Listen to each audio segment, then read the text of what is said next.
Pemirsa, Lembaga Survei dan Polling Indonesia (SPIN) merilis hasil survei terbaru terkait Pilpres 2024, salah satunya simulasi 3 pasangan Capres-Cawapres. Ya, SPIN mensimulasikan 5 versi paslon Capres-Cawapres. Hasilnya, siapapun yang jadi cawapresnya, Prabowo Subianto selalu menang dari 2 paslon lainnya. Survei SPIN tersebut digelar pada 25 Juni hingga 5 Juli 2022 dengan total jumlah responden 1.230. Kriteria responden survei dalam survei ini penduduk berusia 17 tahun ke atas atau sudah pernah menikah. Sampel survei ini tersebar di 34 provinsi di Republik Indonesia, diambil dengan teknik sampel multistage random sampling. Tingkat kepercayaan survei SPIN ini sebesar 95% dan margin of error 2,8%.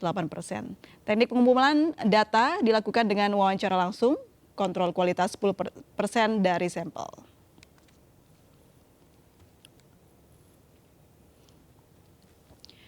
Ya, pemirsa, adapun hasil simulasi 5 versi paslon Capres-Cawapres di survei SPIN dan berikut hasilnya.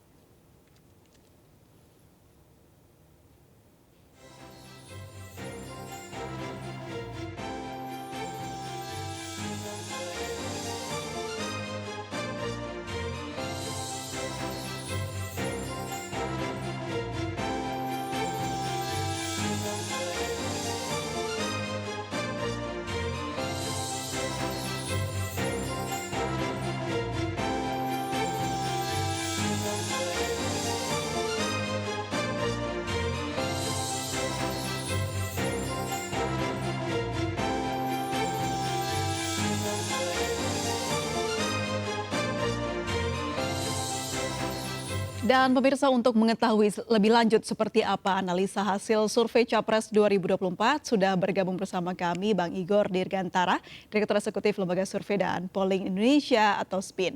Halo, selamat sore Bang Igor.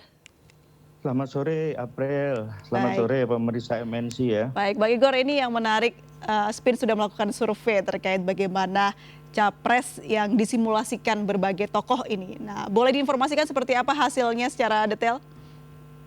Oke, untuk elektabilitas itu Pak Prabowo ya yang menduduki peringkat pertama itu ya dengan 29,3%, diikuti oleh Ganjar lalu juga dengan Anies. Tapi itu sebenarnya bukan hal baru karena memang ketiga tokoh ini ya Pak Prabowo Subianto, Ganjar Pranowo dan Anies Baswedan memang nyatanya dan faktanya selalu menempati posisi 3 besar. Ya, yang menarik pemirsa MNC ya, temuan survei SPIN kali ini tuh menemukan bahwa ketika ditanya masing-masing misalnya ketiga besar ini, tokoh 3 besar ini ya, Prabowo, Ganjar dan Anies, siapa cawapres yang paling pantas untuk mendampingi mereka jika maju di 2024. Jawaban paling mengejutkan itu ada pada Prabowo Subianto ya, bahwa publik itu menginginkan cawapres Pak Prabowo itu dipilih oleh Jokowi, gitu. Nah, ini yang membedakan dengan Ganjar Pranowo, gitu. Karena kalau Ganjar Pranowo sudah jelas kemarin di Rakernas PDIP, ya, dia membacakan deklarasi bahwa masalah capres dan cawapres itu urusan Megawati, berarti itu bedanya ya. Jadi kalau untuk Ganjar pilihannya itu ada pada Megawati. Nah, kalau misalnya bagaimana dengan Anies Baswedan? Anies Baswedan rata-rata publik menginginkan Anies Baswedan itu berpasangan dengan AHY, begitu. Nah, jadi kesimpulannya cukup mengejutkan itu ketika Pak Prabowo itu oleh responden itu dikatakan sebaiknya cawapres Pak Prabowo itu ditunjuk, dipilih gitu ya, ditentukan oleh Presiden Jokowi gitu. Yang kedua, cawapres Pak Prabowo itu sebaiknya diposisikan dengan Ganjar Pranowo, itu yang kedua. Tapi itu dulu ya April ya, kesimpulan dari survei SPIN kali ini. Jadi alasan juga Bang Igor, sebenarnya apa sih yang membuat Prabowo ini selalu mendapat elektabilitas teratas begitu? Pertama ya, April ya, dan pemirsa MNC ya, kalau Prabowo itu selalu menempati posisi pertama, itu pertama karena kinerjanya.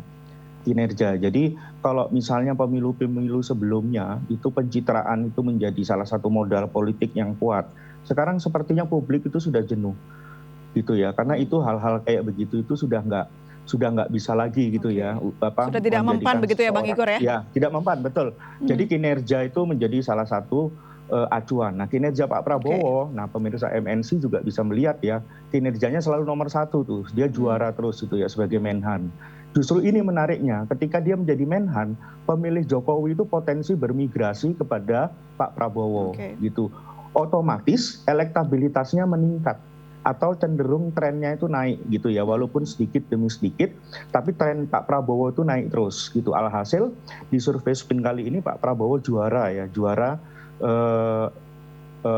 terkait elektabilitasnya. Itu makanya saya heran kalau misalnya sudah berkali-kali maju gitu ya, sudah misalnya usianya juga sudah tidak muda lagi gitu, kok masih terus didorong maju. Ya didorong maju elektabilitasnya bagus gitu. Kalau elektabilitasnya di lantai dasar baru ya itu masuk akal. Ini elektabilitasnya tinggi, 3 besar Oke. terus bahkan juara gitu. Jadi itu salah satunya gitu ya. Yang berikutnya tuh sentimennya juga positif di media ya. Sentimennya positif di media. Nah sekarang itu kan ada perubahan demografi Mbak April ya. Oke. Perubahan demografi bahwa pemilih itu nanti akan didominasi oleh pemilih milenial dan pemilih Gen Z itu ya. Oke. Jadi pemilih pemula dan usia-usia antara 25 sampai 44 tahun itu milenial ya.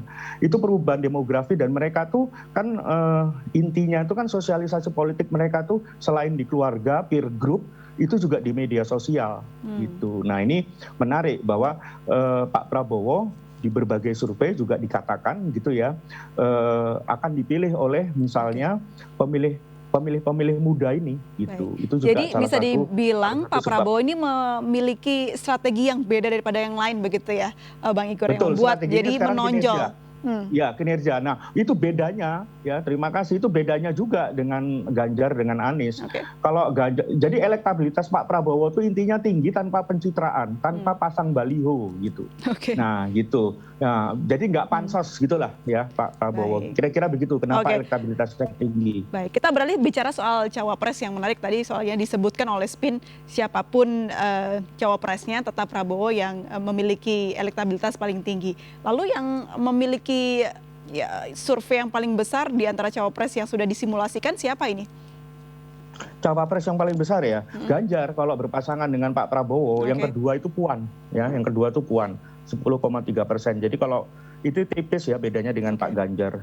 Kalau Pak Ganjar itu misalnya dipasangkan dengan Pak Prabowo itu elektabilitasnya 10,9%, kalau dengan Puan 10,3%, dengan Khofifah itu 9,9%, dengan Muhaimin Iskandar tuh yang kemarin melakukan komunikasi politik itu 7,2%, lalu dengan Erick Thohir 3,4%, dengan Sandiaga Uno, nah ini juga menarik ya. Jadi kalau misalnya ini masih dinamis ya. Jadi Prabowo Sandi jilid kedua juga masih bisa, itu juga dipilih. Dan yang terakhir juga cukup mengejutkan tuh Wahyu Trenggono ya, Wahyu Trenggono yang menjadi wakil Menhan kemarin lalu sekarang menjadi Menteri Perikanan itu juga muncul juga namanya ya Bang Igor. Muncul juga namanya, begitu April. Baik, yang gitu. menarik Dan adalah yang hasil dari Ganjar dan Puan yang ternyata selisih tipis. Nah, dua tokoh ini kan berada di payung atau di jaket yang sama ini Bang Igor.